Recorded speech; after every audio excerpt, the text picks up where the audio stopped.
welcome to Healthier Together. By Body and Brain Yoga in Tai Chi. I'm Dave. This is Minjae. How have you been? So far so good. How about you? Very good. It's raining here in Phoenix. Oh, raining in Phoenix. Beautiful. First time in a long time. Yeah, the past couple of weeks, I guess more than in the past couple of years, they've had some rain. Yeah, and it's really refreshing to watch the rain. Oh, it's beautiful. So, what are we talking about today? Yeah, the power of positivity. The power of positivity. Is it important? I think it is very important. A lot of people know that positivity is important, but I would question, why is it important? Because there's also, I remember, do you know Stuart Smalley from Saturday Night Live? Oh, I don't know. He was a character that they created who was always saying positive things to himself. I'm good enough, I'm smart enough, and doggone it, people like me. And he was actually a very pitiful character. Oh, why's that? Because the positivity was portrayed as kind of compensation for a weakness. I see. I just play nice. I just play nice, and that somehow it's not powerful and authentic. And frankly, it's a little sad. But in another sense, it's true. Sometimes positivity is just superficial, maybe for other people, or maybe just to try to make myself feel better when inside it doesn't feel that way. Is it like I am weak inside, but I want to look strong? I want to look strong. I think sometimes it's also just, it's the best we can do. Sometimes we're in a tough place, we feel miserable, we're confused, and the best we can do is just say positive things. And I don't want to face the reality, and I don't want to face confront you. Maybe that's commonly a part of it. So you can't fault somebody who the best that they can do at this moment is just to say something positive, even though inside they may not feel it. Yeah. But real power, real positivity, it comes from a different place, or maybe it's just a slightly different thing. Right. So what is the real power? Real power and real positivity. And when we see media and when we meet the people, then people in the media, they are not really positive. And the people who have fame, not everybody, but lots of people are not very positive.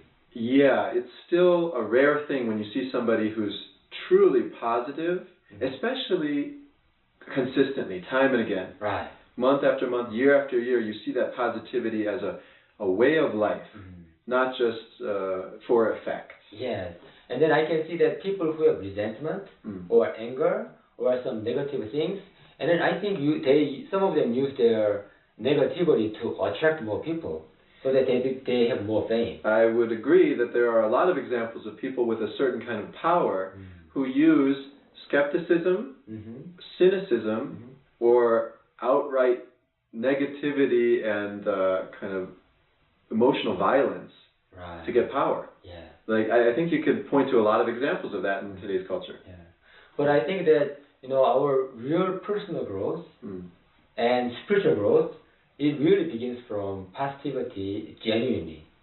Genuine positivity. Now how do you know if your positivity is genuine, or how do you strengthen genuine positivity? I think you should really look into yourself.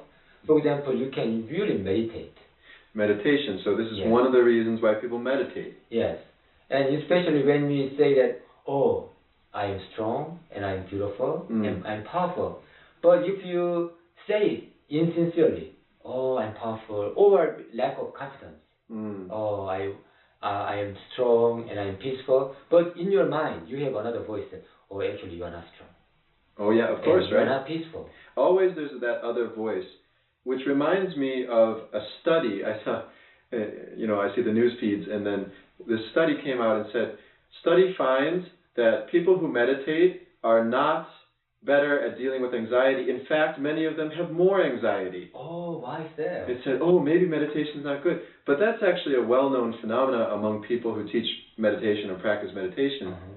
When you start meditating, when you start being with yourself, paying attention to what's going on inside, often what you find actually causes more discomfort. Yes, right. I do with that. It's not just right away more comfortable. Right. So, for example, you feel like broth or soup.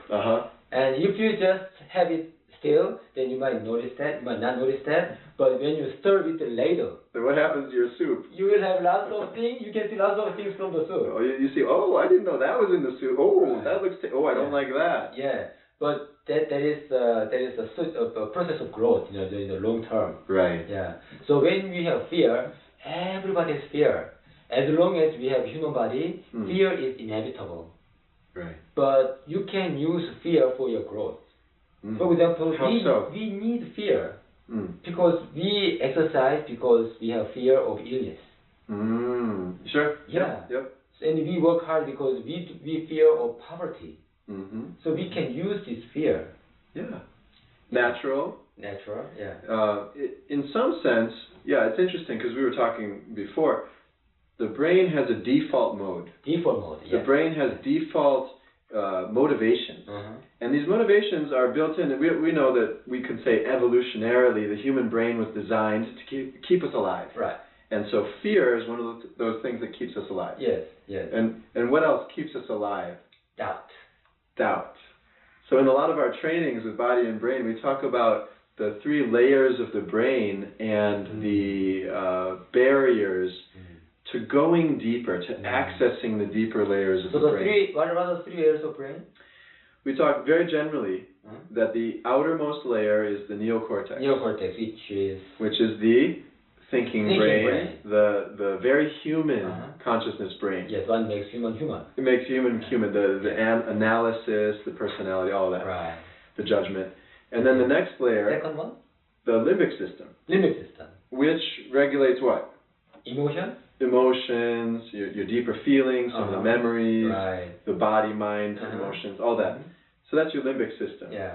And between the thinking brain and the emotional brain, this is a very general description, but between them we have doubt. So in order to access our deeper brain, our deeper consciousness, we naturally meet with doubt. For example, if you're taking yoga class or meditation class and someone says, feel the energy.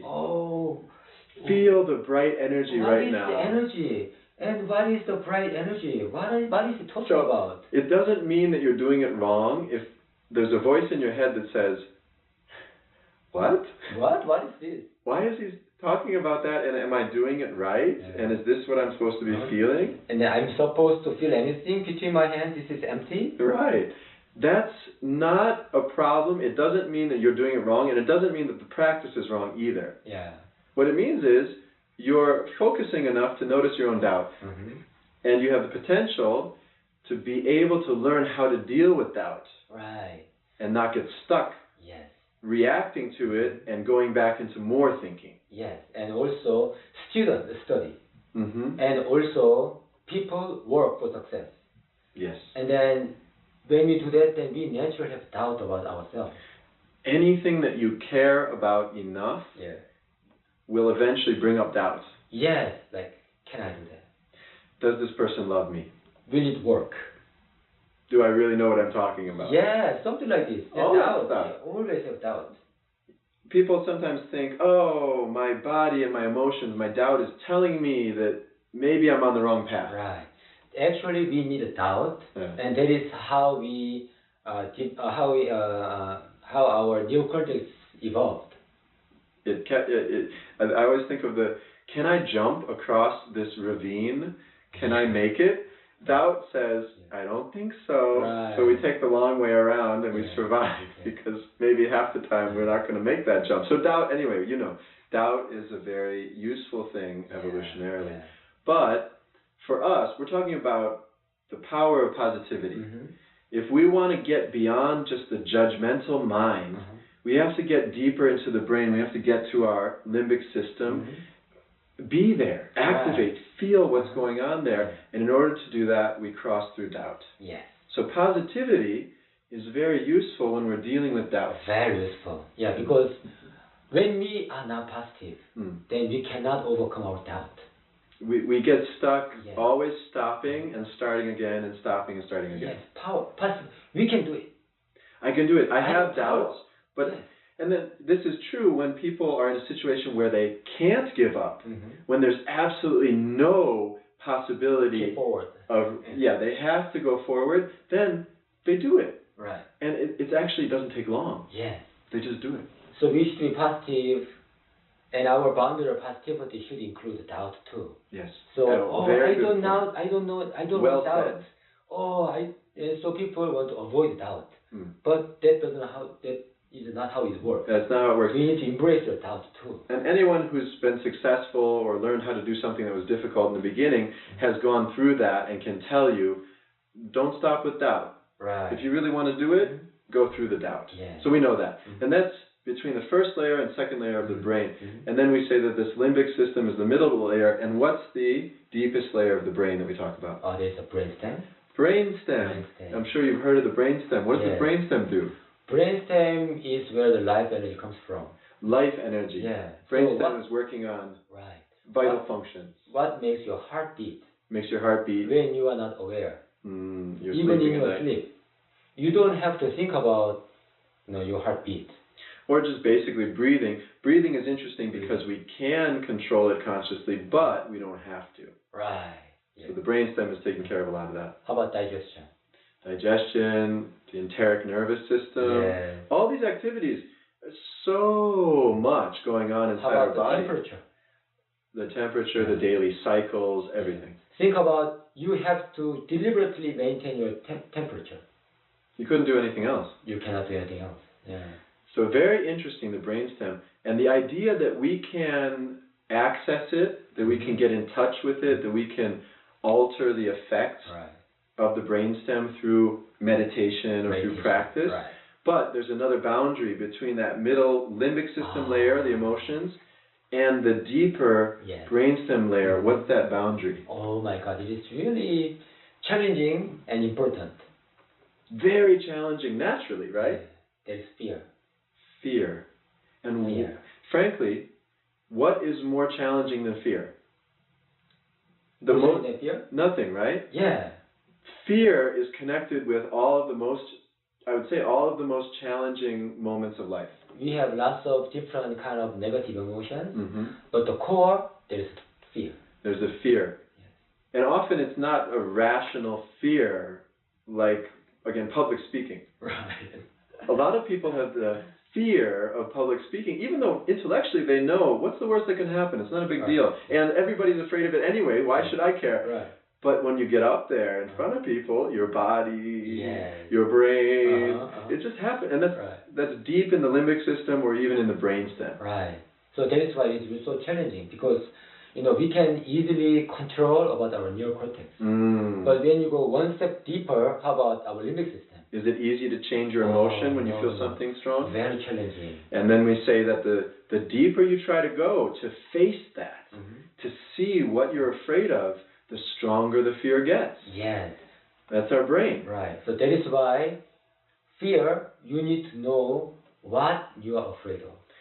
You need to be able to get comfortable, as many people say, get comfortable being uncomfortable. Yes, and you need to be able to face it, confront it. And then when we do that, when we face that, then there is something on the other side. It's not just endless fear. Right. There is something that we can get to on the other side of that fear. And that's why we talk about the brainstem as part of a very deep meditation and self-awareness. That I think there's a lot of people throughout history who, through some kind of self-awareness practice, they activated some healing power. Natural healing power. Natural healing power, or some kind of enlightenment, or just a different perspective. Right. There is something beyond fear if we don't give up and give in. Yes, right. To that fear. And this is, personally, this is one of my the most interesting topics that I'd like to get into is consciousness and the subconscious mind. Oh, that's very profound. We have both, right? Yes. How much of our mind is conscious? Oh, I would say that the tip of the iceberg. The tip of the iceberg. Many people say that. Yeah. I remember growing up, people would say, we only use 5% of our brain. People say that, yes. 5%. It's an interesting thought. More recently, I've seen a lot of stories, a lot of mind-body experts, and even scientists and they say it's much less than 5%. Yes, I saw one of the articles. Did you see that? Yeah. I remember my teacher in Boston, Mr. Cho, he pointed us towards the book Zero Limits. Zero Limit. Have you read it? No. Zero Limits, very good, and the Hawaiian healing techniques. And anyway, one of the healers there, he said, you know how much of our brain is actually conscious? Oh, how much? He said it's so small. It's 0.0001%. Wow. He said it's that small. And the point is, what's the point of that? The point is there is a huge energy and power and habits being controlled in our subconscious mind. We cannot consciously control it. Exactly. Even though we want something, even though we understand something, it's the subconscious mind which is usually determining how we really feel about it and how our power is being used. I see. So subconscious is actually more powerful, more in charge. Right. And then, subconscious manifests itself through habit. Exactly. And then, we want to control our behavior and then thinking pattern and everything, but we end up taking action based on our habit. I would definitely agree with that. Yeah. I've seen it in myself, especially the things that I'm not good at that are difficult. I really want to be good at them, but then in the moment when I face it, often my subconscious, if it's not, prepared, that habit comes out and it just overwhelms. Right. So, for example, I believe that most people want to be successful. Oh, yeah. And most people want to make lots of money. But why do we have only some small portion of people are successful and make money? Great question. Yeah, and because we have a self that says that, oh, I want to do it, and I will do it, and I want this. But we have other parts of us saying that you cannot do it. Right. You will not make it. And if that's our habit, our subconscious mind, you can't tell your subconscious mind, I'm going to be positive and believe it and make it happen right now. Right. If you've never done that before, it's very hard to get your subconscious mind to listen to you and give you access to that energy. Yes. So what do we have to do? So I believe that is why people say that, oh, I can do it. I am beautiful. I am something amazing. This kind of self-affirmation is kind of cliche and not be really appreciated of. Right? But it's also a great practice. It's also great practice. If you do it willing to meet with the resistance that comes up inside. Right. So you say, I can do it. I won't give up. I'm strong. I'm beautiful. And you say that, and then a voice inside says, no, you're not. Absolutely. Are you full of crap? And then you're willing to meet that and say, yeah, I've been calling you out. I know that you're there, but that's why I'm saying these positive things.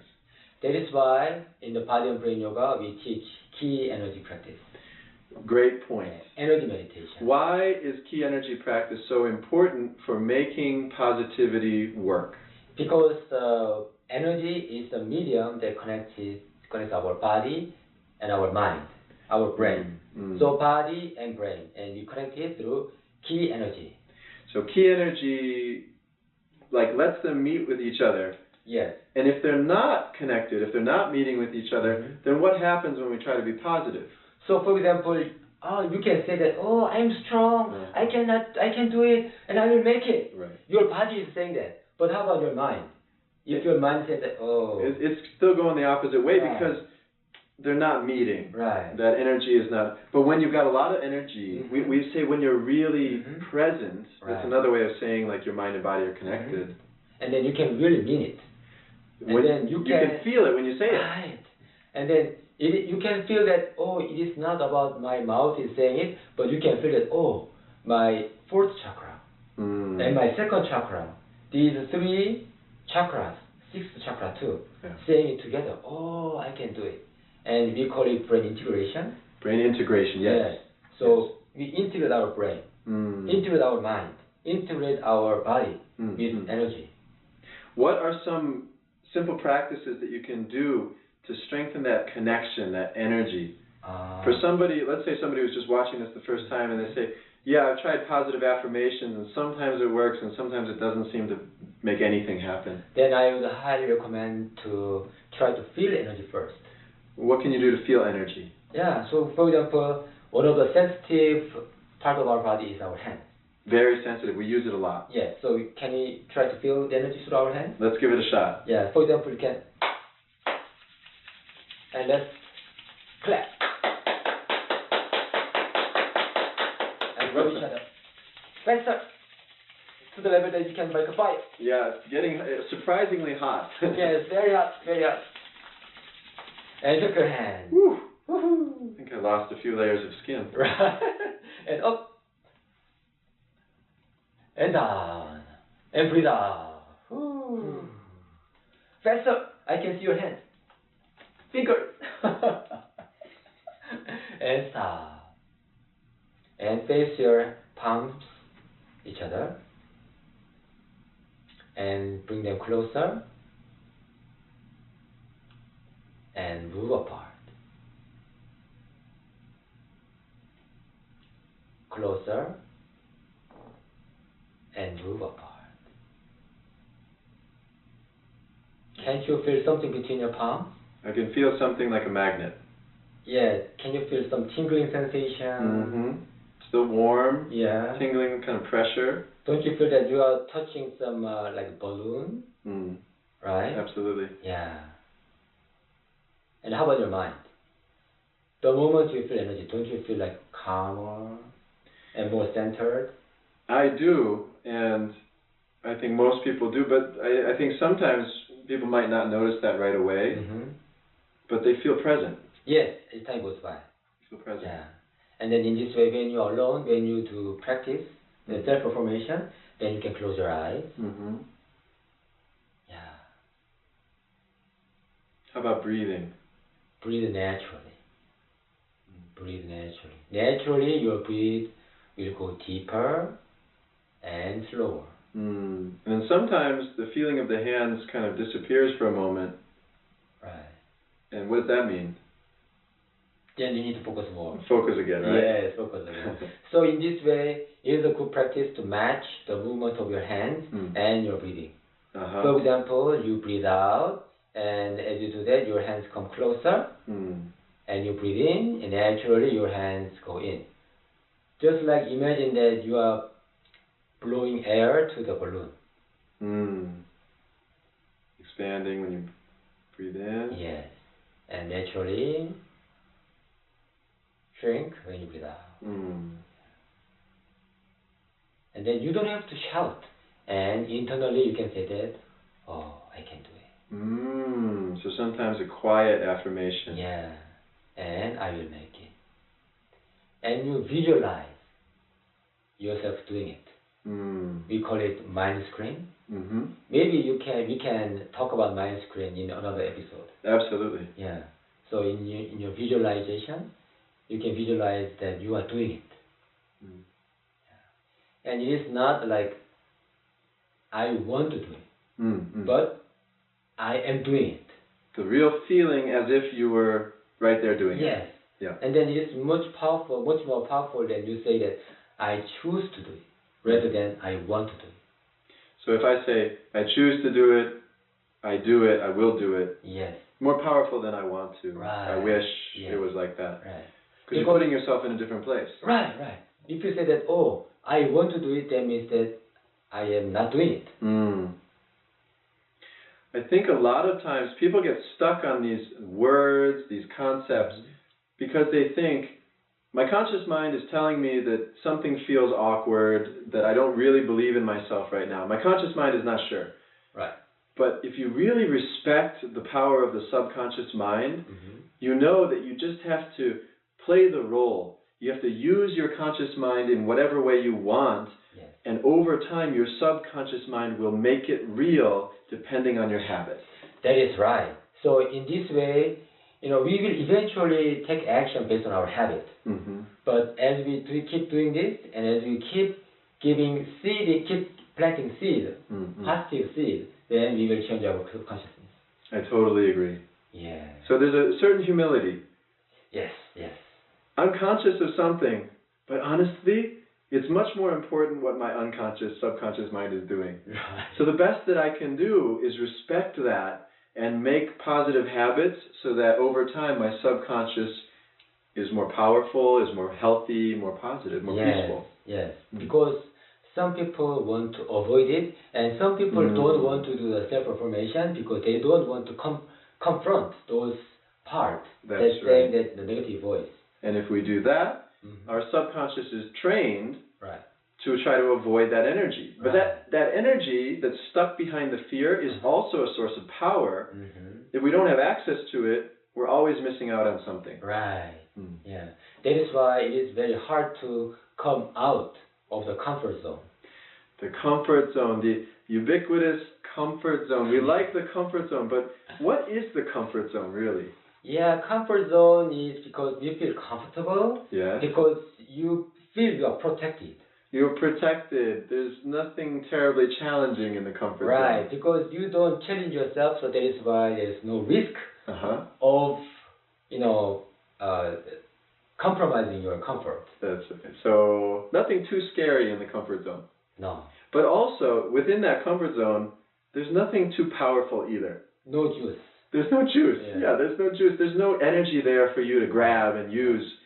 So we push ourselves outside the comfort zone. Yeah, because your goal and your vision and your hope, it is out of your comfort zone. It requires, I would say like this maybe, it requires an energy that exists outside your comfort zone. Lots of energy. So the point is not just to be uncomfortable. Yes. It's to have access, activate, and become aware of the power and energy that is beyond our comfort zone. The apple, you want to eat apple, but the apple is in the branch of the tree. Then you need to go up the tree. Yeah. You're not going to get it if you stay on the ground. Yeah. So you need to go out of the comfort zone, and for that you need the power of positivity. Power of positivity. And you need that energy. Yes. You need that connection because when you do go out of the comfort zone, your thinking brain, your emotions may tell you very strongly, get back in there. And you need that willpower, that centeredness to keep going through that and make a new habit.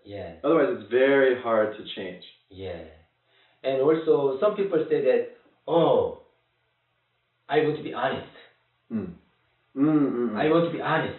My honest feeling. My honest feeling is I don't want to challenge myself. I don't want to challenge myself. And also, I am angry. I want to be honest about my emotions. And why should I be positive when I am negative? And this is a very good point. I see a lot of things on Facebook these days about people proclaiming their right to be angry, their right to be upset, and that is true.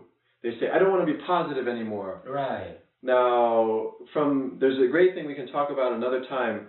Dr. David Hawkins, the levels of consciousness. That's very good topic. Master consciousness, levels of energy and lux. So just to make a quick point, positivity is much higher than anger. More powerful. More powerful. So actually anger is not more powerful than true positivity, but anger is more powerful than fake positivity that's actually coming from fear. So the positivity that comes from fear, yes, actually anger is more powerful. It is movement towards mastership. Fear is the energy that you don't have the desire. No desire, just fear. Anger is more powerful. It's actually getting ready to take ownership. So you don't have the desire to get. So when you are stuck in fear, then you cannot get anything. That's right. But when you get desire, and when your desire is not met, then you get angry. And if you go down again into depression or resentment, you lose energy. But if you keep going with courage, eventually you meet real positivity. But that's a topic for another time. So when you get angry, then you can say that, but as you said, the real positivity is going higher. Actually, we need some humility. We need the humility, and we need the patience to keep going. So true positivity actually is very powerful. So I want to say that because I hope sometimes it's hard to believe that because we look around and we see people who look positive often struggle sometimes with feeling doubt, feeling depressed. We can see lots of people. But honestly, I really believe, and in my experience, true positivity is much more powerful. Yes, to those who are struggling with those kind of symptoms, I would highly recommend trust in yourself. Trust in yourself, and I would also highly recommend practice something so that you can communicate with yourself more deeply. You can encourage yourself more deeply by having that mind-body connection, by feeling energy. Yes. I would recommend practice that humbly. It doesn't happen just because you understand. You have to actually do something with the energy. I recommend also even tapping your body just to wake up the sense of being here in this moment. That is why body brain yoga teaches tapping. Always and do tapping. Also vibration. Vibration, movement, all the breathing, energy meditation. Yes. All of those things at some level are for connecting the mind and body so that you can communicate with yourself. Yeah. So positive mind is very good, but it should be supported by a strong body. Strong body. And strong body, as we know, requires diligent practice. Yeah. You can't just do it once a week or once a month or once in your lifetime and think it's going to stick. And then the real change comes from connecting the mind and body. Yeah. And then that can be possible with the key energy training. That sounds great. So I think we've got a lot of things to talk about next time. Yes, we create lots of things for the next time. Yeah, so we'll be back soon as we can. Minjae here does a lot of traveling. He's got some very exciting things coming up, but we will be back as soon as possible. Yes. And hopefully we'll also have some very interesting, as always, guests who can contribute as well. Yes, you can get more guests. Yeah. Yes. All right, thank you so much. Please leave your comment. That's right, and don't forget to subscribe so you don't miss any videos. Yeah, right. Thank you so much. Bye-bye.